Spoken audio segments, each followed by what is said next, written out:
try to figure out how you can inject dopamine into your financial systems.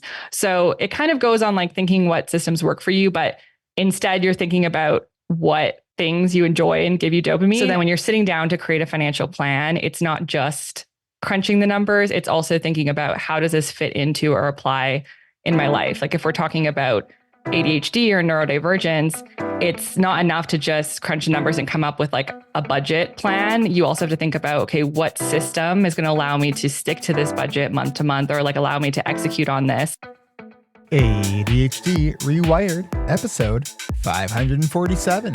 Since 2014, this has been the podcast for ADHD adults who have really good intentions and a slightly wandering attention. I'm Eric Tivers. I'm a licensed clinical social worker by training and a coach by design. I'm your host, and I have ADHD. ADHD Rewired is more than just a podcast. You can learn about our coaching and accountability groups, our virtual co-working community, and more, all at ADHDrewired.com. We are wired for connection, and you are not alone. Learn more about our offerings, including our monthly live Q&As, get additional resources for every episode, including links to any resources we mention on today's show. You can support us on Patreon, sign up for our email newsletter, and more, all at ADHDrewired.com. And if this is your first time listening, welcome. Don't forget to hit subscribe or follow on your podcast app so you never miss an episode. We know that starting is the hardest part, so let's get started. Our registration event for our spring coaching groups is coming up on Thursday, March 27th. More information about that at the break, or head on over now to coachingrewired.com to learn more. That's coachingrewired.com. Welcome back to another episode of ADHD Rewired. Today's guest is Ellyce Fulmore. Ellyce is a queer and neurodivergent financial educator, content creator, best-selling author, and the founder of Queered Co., a financial literacy company. Her approach to financial literacy goes beyond the conventional, focusing on the intersectionality of identities and lived experiences.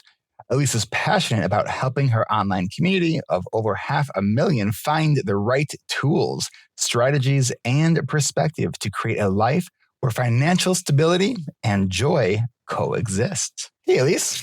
Hey, thank you so much for having me. Absolutely. I'm glad that you are here.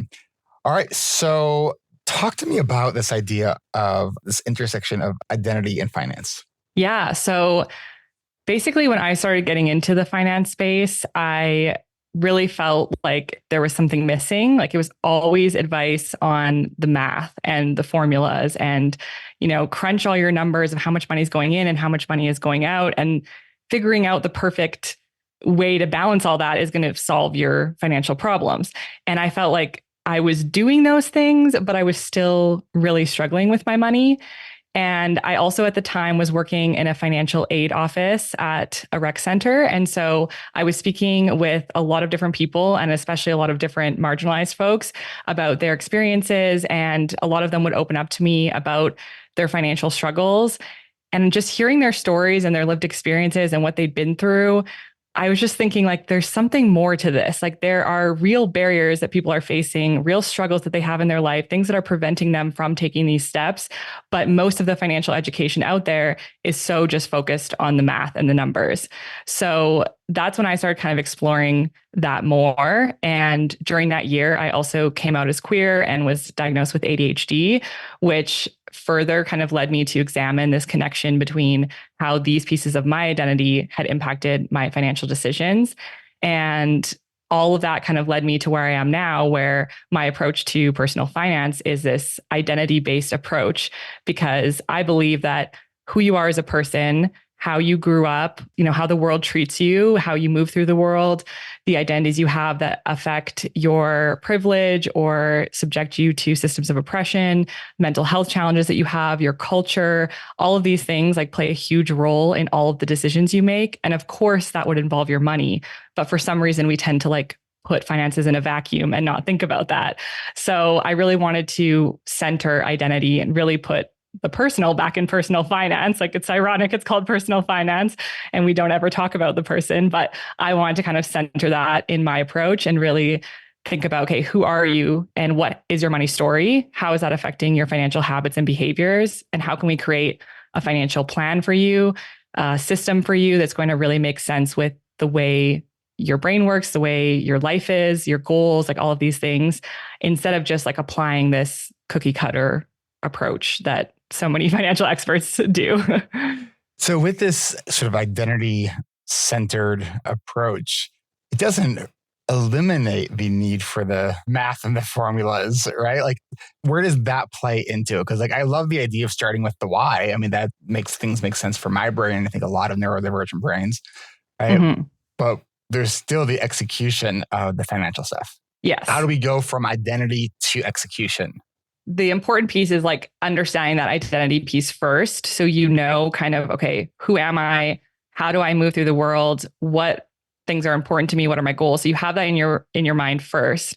So then when you're sitting down to create a financial plan, it's not just crunching the numbers. It's also thinking about how does this fit into or apply in my life? Like if we're talking about ADHD or neurodivergence, it's not enough to just crunch the numbers and come up with like a budget plan. You also have to think about, okay, what system is going to allow me to stick to this budget month to month, or like allow me to execute on this.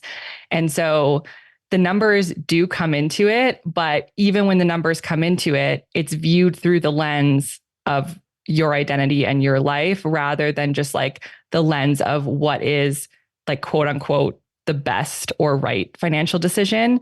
Even if we think about retirement, for example, there are kind of like across the board, here are suggestions of how much you should put away per month in order to save this amount for retirement.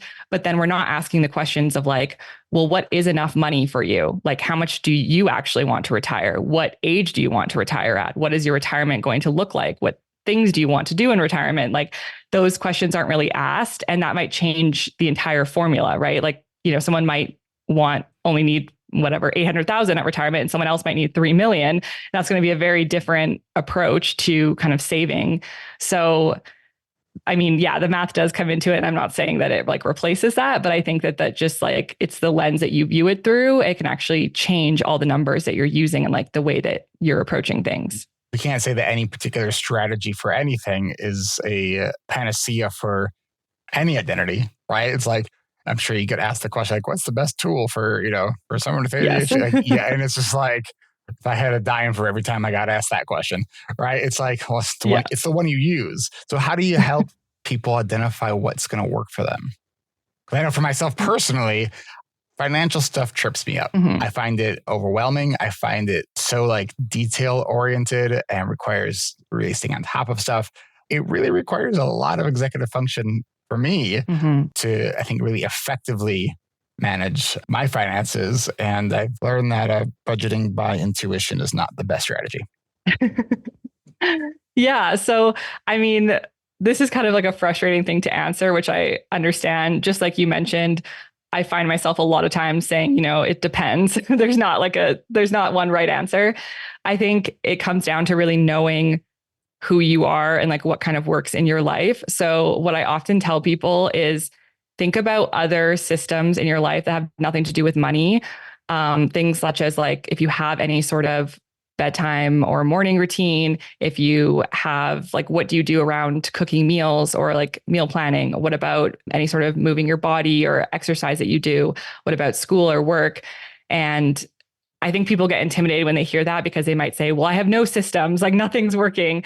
But there probably is at least small aspects that are working. And so think about those other areas of your life where something's working, and then think about, okay, what is it about that system that's working for me? And how might I apply that to my money? So if you're someone who really needs to have like visual reminders, like you need to have a giant calendar in your kitchen of like what's going to happen that week. You need to have sticky notes on your computer screen to remind you of things. You have a lot of notifications on your phone.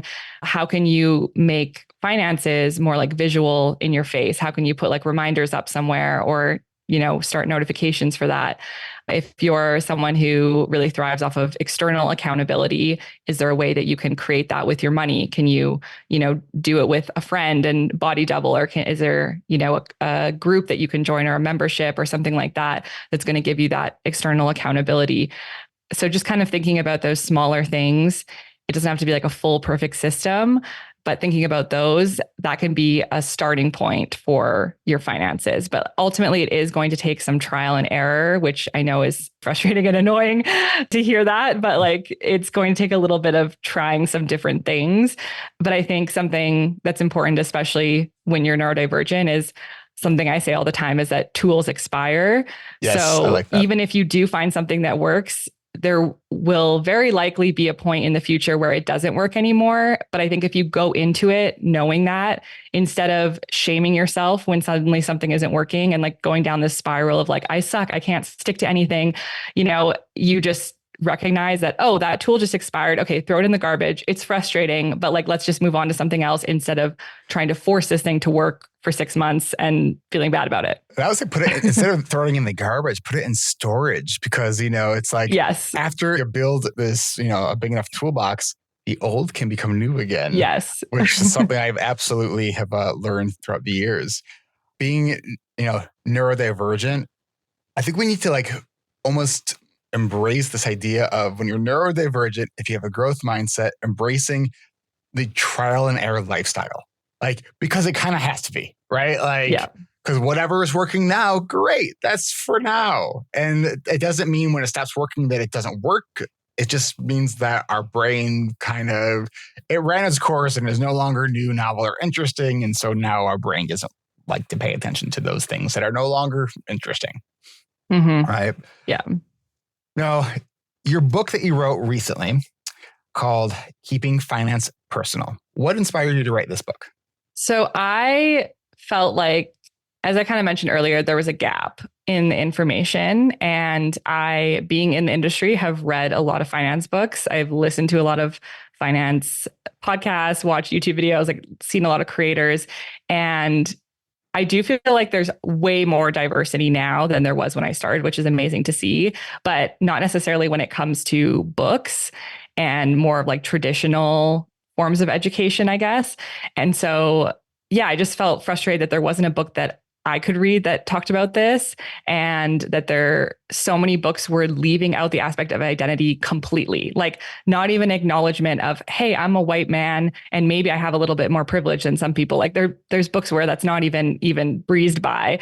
And so that, really frustrated me that people weren't connecting those two pieces, that if you are from a marginalized community, or if you grew up in poverty, or if you lived with these things, like that's going to, of course, it's going to impact your money. And like, why are we not talking about this? So I wanted to create a book that was talking about those things that nobody else was talking about. And I also really wanted to elevate other people's voices and lived experience in the book as well. So every chapter has interview boxes with different people that can really fill in the gaps that I can't, because I also recognize that, I have a very narrow lived experience. So I wanted to also elevate that and create as neurodivergent friendly of a book as I could within the constraints of traditional publishing. So there's a lot of illustrations. I hired an illustrator for the books. There's illustrations throughout. There's also a lot of different boxes to help break up the text. So there's interview boxes, there's personal finance sidebars, mental health boxes that like are all throughout the book.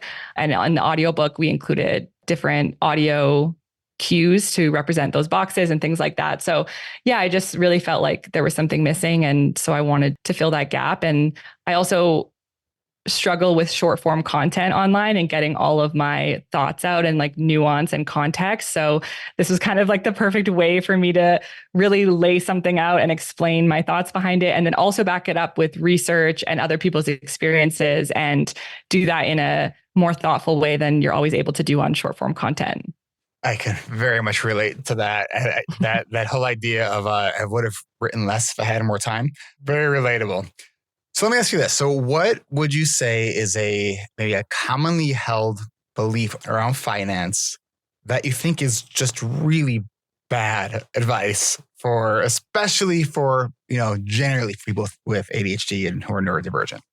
Probably one of the biggest ones is that finances is a personal problem, that basically it's your fault if you're struggling with your money, and that it's your personal decisions that got you there, and that it's like you who needs to get out of it. It's some sort of like moral failing that you didn't do this thing that other people are doing, and that's all on you. And I feel like that is bad advice and also very untrue. I'm of the belief that like many of our financial struggles are symptoms of larger societal issues and things like generational trauma, like the financial systems that exist, the policies that exist, like all of these things, not having free healthcare in the US, and not having proper mental health support, like all of these things are compounding and causing a lot of people's financial issues. And I think when you zoom out and see how many people are struggling with similar things, that becomes more obvious, I think. But I don't know why we tend to just be like, it's your fault and you need to figure it out. And we have this kind of weird thought that people should just be born with the knowledge of how to manage money. Whereas like in other areas of life, we understand that those things need to be learned or taught and practiced. Like even cooking, we understand that, a child doesn't know how to cook. They learn from their caregivers or in school, or they teach themselves or whatever. But with finances, it's not normalized that we need to learn it. And it's more so just like, you should know how to do this. And if you don't, there's something wrong with you. And then I think with ADHD, it's just like double the kind of shame and pressure, because not only do we have this regular financial shame that everyone's dealing with, but we also have that added layer of we're living in a world that's designed for neurotypical people. And so there's this extra shame of like not being able to do things the way that we see neurotypical people doing things and feeling like there's something wrong with us. And we have those narratives of like, you're lazy, you're unmotivated, you're like, all of those that just add to the financial issues. So yeah, I think it's a lot more of a collective issue. And I also think that a lot of the shame that people are carrying isn't their shame to carry. And that, yeah, it's a bigger issue than just like, you need to make better financial decisions. So what about from like the sort of the personal strategies aspect, things like Dave Ramsey stuff, who's like super popular and like, I think pretty like cringy as like what about some of his ideas around like going to a cash-based system, or you have envelopes, or paying off your lowest debt first. And like, some of the things like, if you have debt, you shouldn't ever go to a restaurant. Just like, really? Yeah.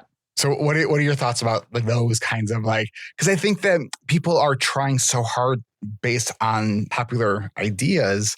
And then when it's not working for them, they, as kind of what you were saying, they think it's their fault. Yeah. So what are some of the things that you're like, no, this is like, generally speaking, I don't see this working for most people with ADHD, but this might work better.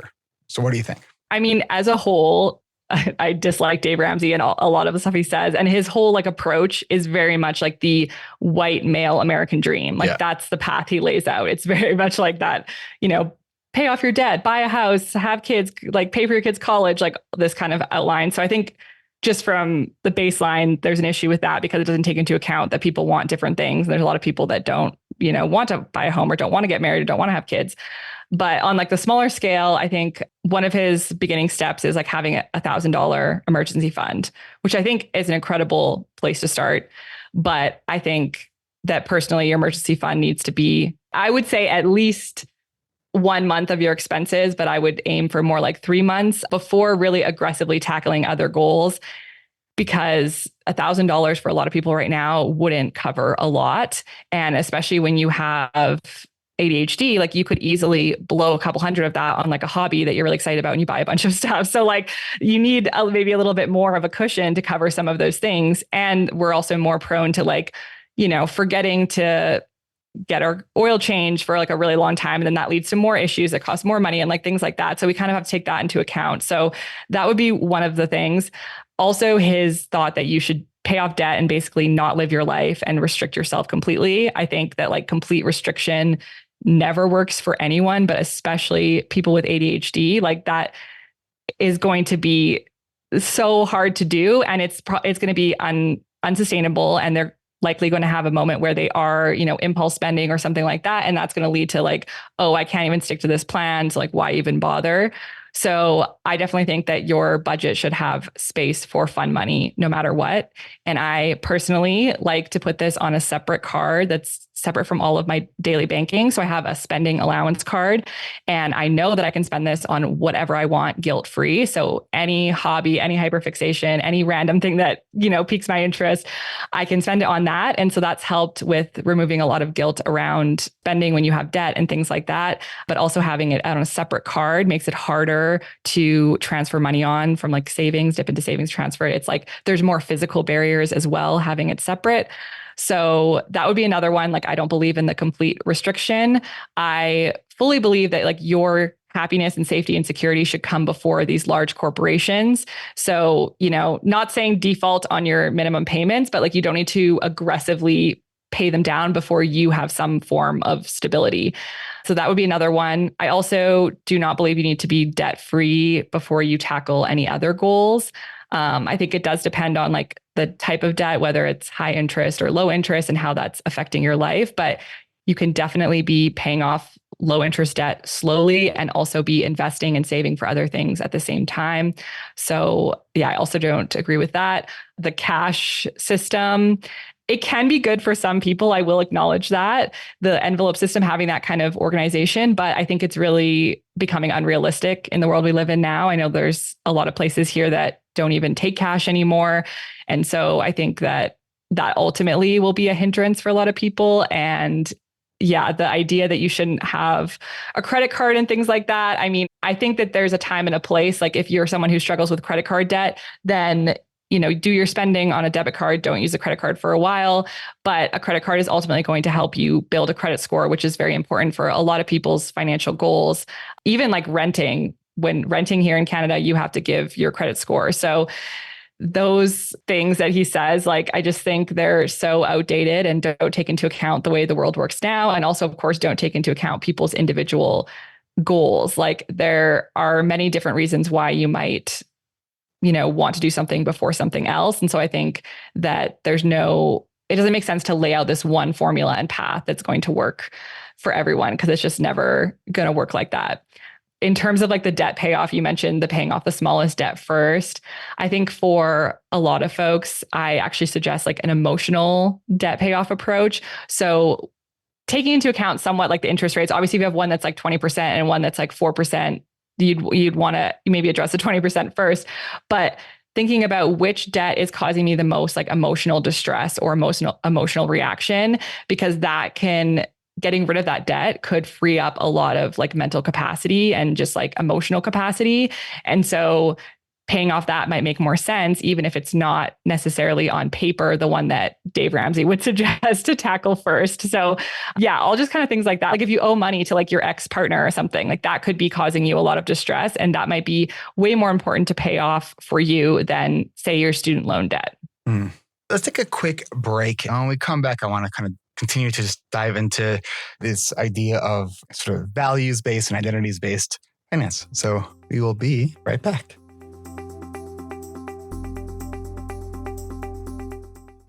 They say that time is our most precious resource. They also say that we can't really manage time and that we can only really manage our energy. While I know that they say a lot of things, I do know that we can learn how to better understand where our time and our energy goes. You can learn to make better, more informed decisions about where you choose to invest your time and your energy. And if you're ready to go from time blind to time wise, if you're tired of spinning your wheels, feeling burnt out, and you want to start making traction on how you manage life as an ADHDer, then join us for our 40th season of ADHD reWired's intensive online coaching and accountability groups. Since 2014, we have worked with well over 1,200 ADHDers just like you. We are now accepting pre-registration submissions, and you can learn more about that by adding your name to our interest list at coachingrewired.com. We will be holding just 2 registration events, with our kickoff event on Thursday, March 27th, and then our second chance registration event is on April 2nd.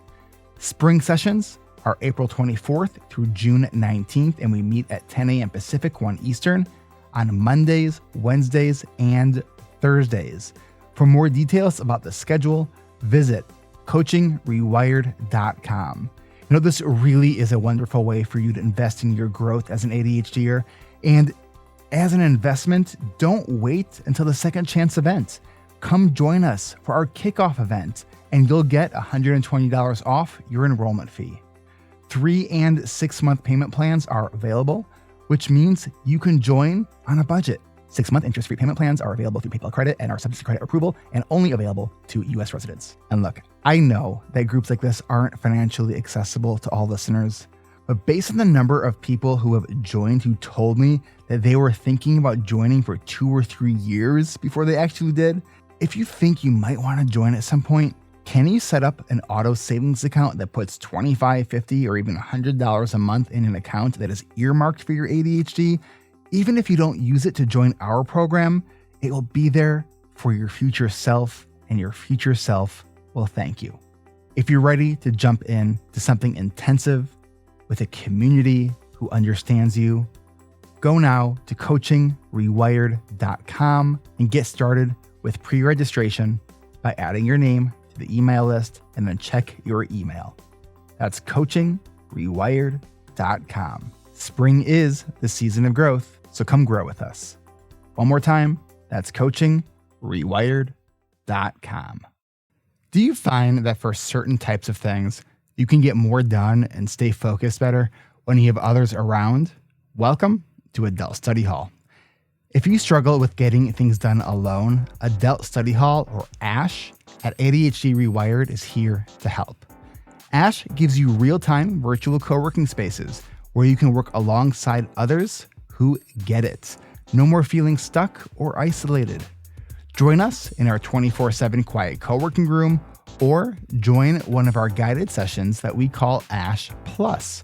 We also just kicked off a new ASH Plus session called Zen Tangle, which is led by a certified Zen Tangle teacher. Zen Tangle is a mindful, meditative art practice that uses structured patterns to help you relax, focus, and spark creativity. No artistic skills are needed. Just grab some white paper, a pencil, and a black pen, and you're all set. These will be every other week. We kicked off our first one last week, and the next one is on Sunday, March 23rd at 8:30 a.m. Pacific, 11:30 a.m. Eastern. And then starting in April, we'll also be adding a Journal with Me session on the alternating Sundays at the same time.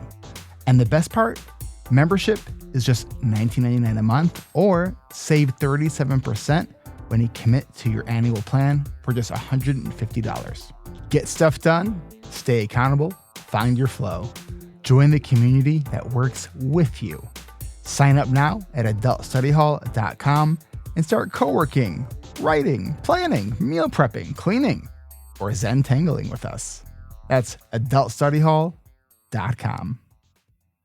And if you have questions you would like to ask me or other ADHD Rewired coaches, you can join us for an hour of live Q&A every second Tuesday of the month at 10:30 a.m. Pacific, 1:30 Eastern. Register at adhdrewired.com/events. That's adhdrewired.com/events. And if you join our main email newsletter, we will also send out reminders the day before and day of each live Q&A. All right, now back to the interview. All right, we are back. All right, I don't think we actually shared that much about who you are. So maybe let's just take a minute or two to share a little bit about that. So you did say that you were diagnosed with ADHD in 2020. Was that like in the middle of the pandemic, before it started? Like, where in that hell of a year did you learn that you had ADHD? It was December of 2020, but I would say basically in March, when the world really shut down, I was laid off from my job, and I got on TikTok like a lot of people and started, scrolling and seeing things. And that's where kind of the idea of ADHD was really introduced to me, because I had been seeking some health answers for about 5 years prior. And I guess my biggest symptoms would have been like brain fog, trouble focusing, daytime fatigue, like things like that.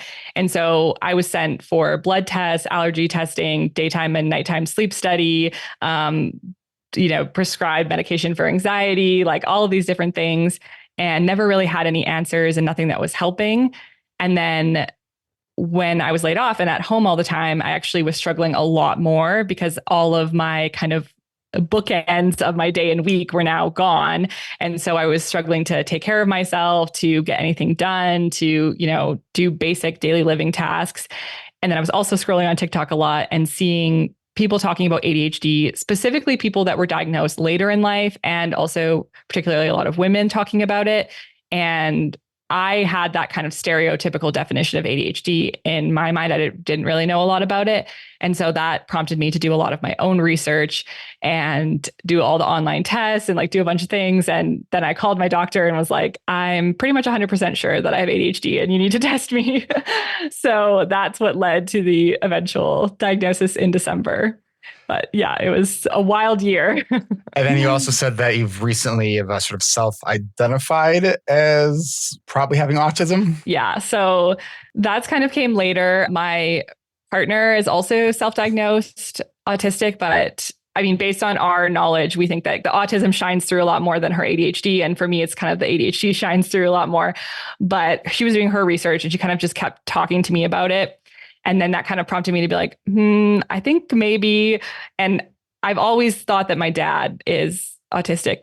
He's very much the textbook definition. And so that also kind of had me thinking about it because I know that it is hereditary and that, I have some of those traits. So yeah, at this point, I'm self-diagnosed and I don't know if I will seek a medical diagnosis specifically for autism. I don't know if it's necessary at this point. There's a really long wait list here to do that. And it's also very expensive. And it also can lead to some restrictions in some areas of your life, like even like the area, like certain countries you can travel to and things like that. So really, I'm unsure. I don't think I realized that. Well, in certain countries, they won't let you go there if you have autism. Yeah, because it's like categorized as a disability. And then I mean, I don't know like a whole ton about that, but I've just seen some folks with autism talk about that. And I don't know, there's just some things where I'm not sure yet. I think eventually it would be helpful just to have that validation. Yeah. But I am someone who does believe in self-diagnosis as long as you've done the research, like actual research rather than like not just watching TikTok videos. Yeah. If you've gone beyond to do the research and really like think about it and also do the research into other neurodivergent, things that you might have because there's a lot of comorbidity. So instead of just being like, this is what I have, also exploring other options of where there might be overlap and where other things might be going on. But I think if you've done that work, that it is like a valid thing and if it's helping you deal with your life. But yeah, we were just kind of talking before the podcast started about, having a little bit of imposter syndrome around it or not knowing how to talk about it and not knowing, just feeling a little bit strange, like taking up space there. So I'm still kind of navigating through that.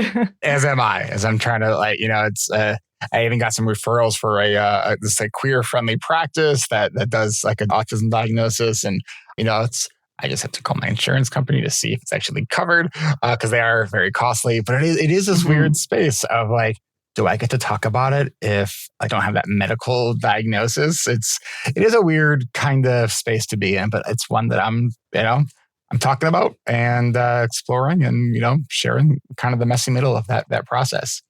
So as someone with ADHD, one of the frustrating things when you're a content area expert on something is you absolutely know what you need to do. And yet still sometimes you're not doing it. So talk to us a little bit about what are the things that are beneficial to do for yourself and yet you also still struggle to do. Yeah, specifically like with finances. Yeah. I would say, I think all these kind of ebb and flow, but one would be checking up on my finances. So I'm someone who like set up a lot of automation specifically so I could kind of have it running on autopilot, which is very beneficial. But at the same time, there should be like some looking so that there's that connection. And that's something that I will neglect, especially when I'm busy. So I might not check it for months. And most of the time it's fine because of the systems I set up, but sometimes there are surprises. And, that's something that I know is good to do more frequently. So that would be one. I've really struggled with my business finances specifically. So like I'm incorporated and that was like a whole new thing. And that was just so overwhelming because I now had to find like new bank accounts and I had to find new systems. Like everything was different. I couldn't just use the same thing I was using before. So that was, a hard one. Like finding, the accounts with low fees. And like, that's something that, I know is helpful, and finding savings accounts and stuff that have high interest and like those kinds of things. I guess that would be another one too, is like a lot of personal finance folks will suggest kind of hopping around wherever the best interest rate is, right? Like for your savings account, if a company comes out with this promotional rate, you can like move your stuff to get the best rate. That's something that I think just like will never work for me, because that's way too much effort to do that and like to bounce it around. So I don't really worry about getting the best rate. I'm like, if I find something that's working, I'm just going to stick with that. And that's good enough. So yeah, that would be one. I guess another one on the business level was bookkeeping and like consistently tracking expenses, which I think is even more important when you're running a business than your personal tracking. And I've now just recently hired a bookkeeper because I recognize it's something that I just like do not do properly and often forget. So having, being able to hire that support is obviously a big privilege, but that would be another one too. I guess kind of goes along with checking my account frequently, is just like tracking expenses and consistently tracking expenses, especially as a business owner. So yeah, those are some of them. I think I would have a lot more if I didn't have the automation set up. So I have like automations for saving and investing and all of that. So, but if I didn't, those would definitely be on the list probably as well. Thank you for sharing that. And like the idea of like, and this is something that I'm realizing is a pattern that I'm needing to kind of figure out some strategies around, is that the automation piece, and this is also true for delegation, that like we create these systems so we're not having to keep track of everything. But when we like completely take hands off is where I've been finding problems occur. Yes. And so it's how do we like really embrace the automation and embrace the delegation when we're able to, but also still like be kind of watching it and kind of involved in it. So like it doesn't bite you in the ass because you weren't paying attention to it. Mm-hmm. I love the idea of having a money date for yourself and having that kind of scheduled, because how I do it is that I will pair it with an activity that I love doing, that I'm really excited about. And so it's like, I'm going to spend, 30 minutes doing this activity and then spend like 15 minutes looking at my money. So I kind of like pair that together. And I'll also like try to do as many things as I enjoy in that time. So having my favorite beverage, my favorite snack, like basically making it like a very enjoyable kind of almost luxury feeling experience for myself, and having that scheduled. Well, if a schedule works for you, having it scheduled like every 2 weeks or once a month, or if you're someone who, trusts your spontaneity, then you can also do it that way. But having that kind of somewhere in the back of your mind, having it, as a reminder on your calendar or your phone to do every little while, that is something that's helpful for me, rather than having on my to-do list for the day, like, look at my finances. That's something that I'm just going to consistently skip over and be like, I'll do it tomorrow. So I find this is like a way of creating a fun experience. And I actually tend to look forward to it because I get so extravagant with like how I do it. Like I set up the environment, I set the vibe, I have the snacks, like, so it becomes this like kind of more exciting thing than normal that I would normally do. So that's something that's worked for me. And I think, doing something like that is beneficial for a lot of neurodivergent folks rather than a to-do list item. You said that, well, before we hit record here, that you are getting ready to launch a new podcast. Yes. Called Dopamine Dollars. Yes. Talk about that, because from what you're just describing, I'm like, oh, you're making things more exciting to increase the dopamine. Yeah, exactly. So talk about Dopamine Dollars. Yeah, so I'm really excited. The goal is to launch very soon, and I'm still kind of working out some of the details, but basically it's going to be a podcast for neurodivergent folks with mainly a focus on money, but I believe that money connects to everything in our life. So I will, of course, be branching out into other topics, like talking more generally about things like executive function, also talking about current events and like, other aspects that I think indirectly affect our money as well. And it'll be all kind of from this approach of like, how do we make it exciting and how do we make these things relate to our brains? So there's going to be solo episodes. There's also going to be some guest episodes. And I'm planning to do them a little bit different than like the typical kind of what we're doing now, going back and forth. I'm planning to kind of do where I'm inserting clips of things throughout the podcast and kind of like commenting on them and talking about them. So I'm hoping that that will also add in a little bit of like, it'll just kind of mix it up a little bit, make it more exciting, not only for me editing the podcast, but also for people listening. But I'm really excited because there's nothing that I've seen really that exists like this. And I think it's just an opportunity for me to build off a lot of the ideas that I introduced in the book. But in my book, there's only one chapter on neurodivergence, and it specifically it's about ADHD and money. So this is an opportunity for me to explore other aspects of neurodivergence and then also to expand on those ideas and go more in depth into those things. So I'm excited. Well, that is very exciting. All right. Is there anything that I haven't asked you about yet that you want me to ask you about or that you want to talk about? I guess like one thing I would maybe add is when we're on the topic of dopamine is this is like another piece of advice I'd give with managing your money is what I say is try to figure out how you can inject dopamine into your financial systems. So it kind of goes on like thinking what systems work for you, but instead you're thinking about what things you enjoy and give you dopamine. And I actually referenced the Dopamine episode that you did with Jessica.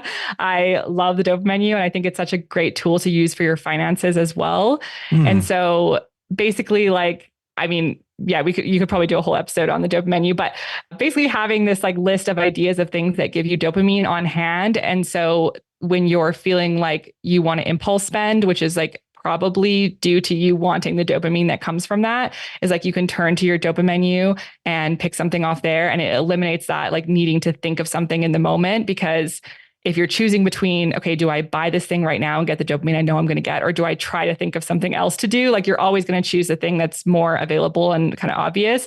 But having that Dopamine like printed out or accessible takes away that moment of like trying to make a decision. You can kind of just, I mean, you still have to make a decision, I guess, but it's a lot less difficult because it's already there for you. So I've loved using that.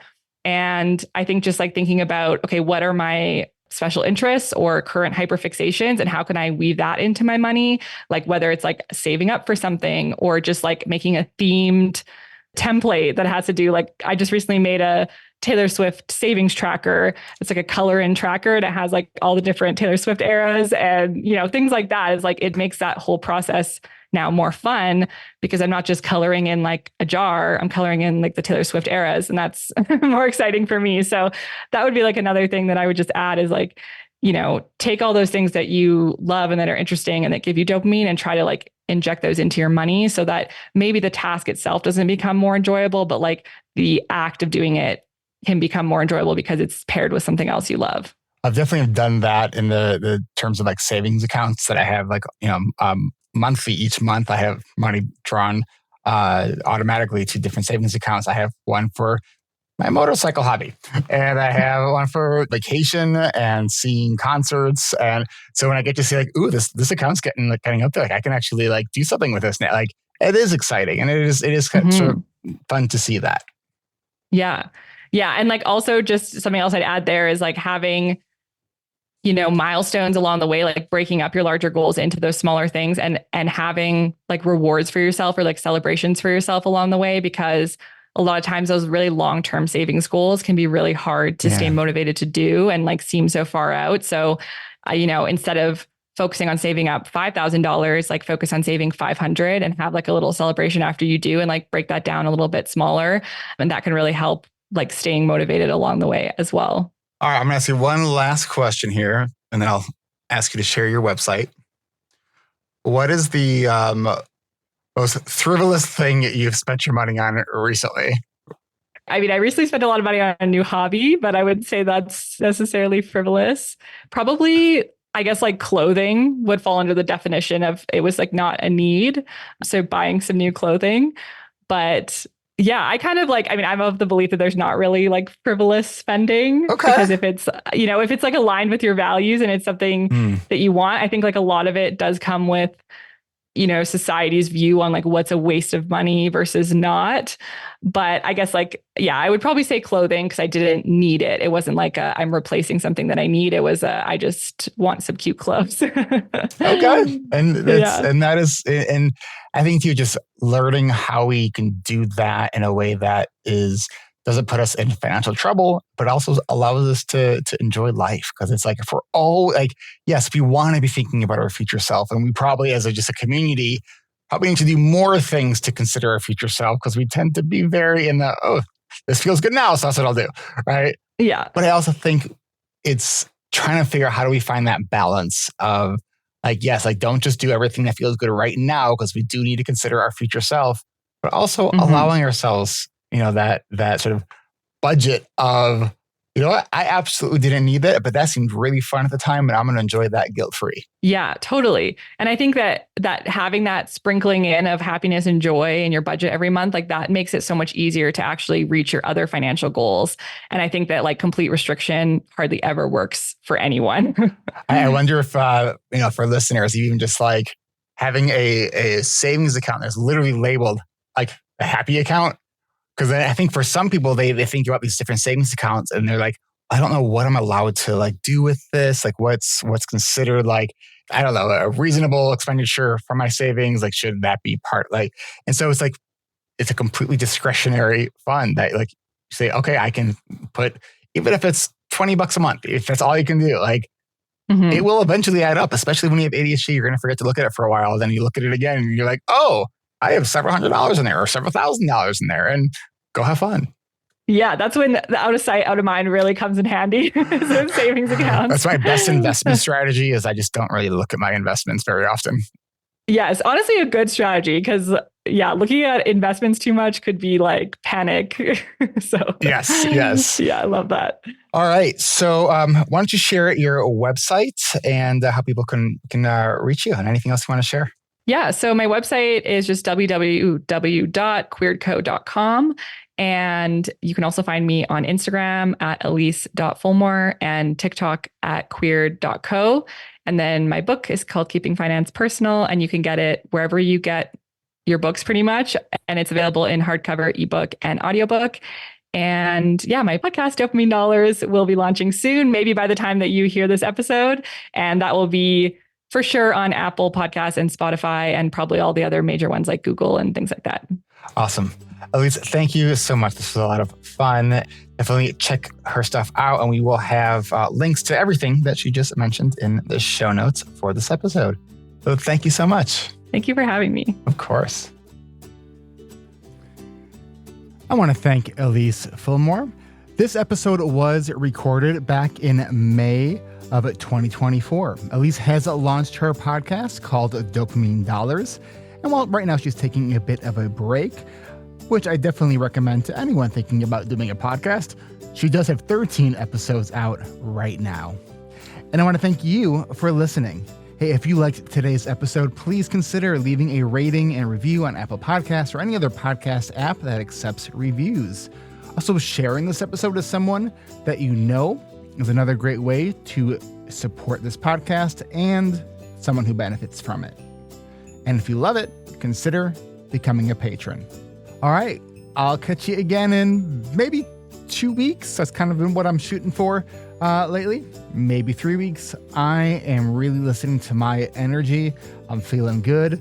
And but we'll be back with you soon. Thanks so much.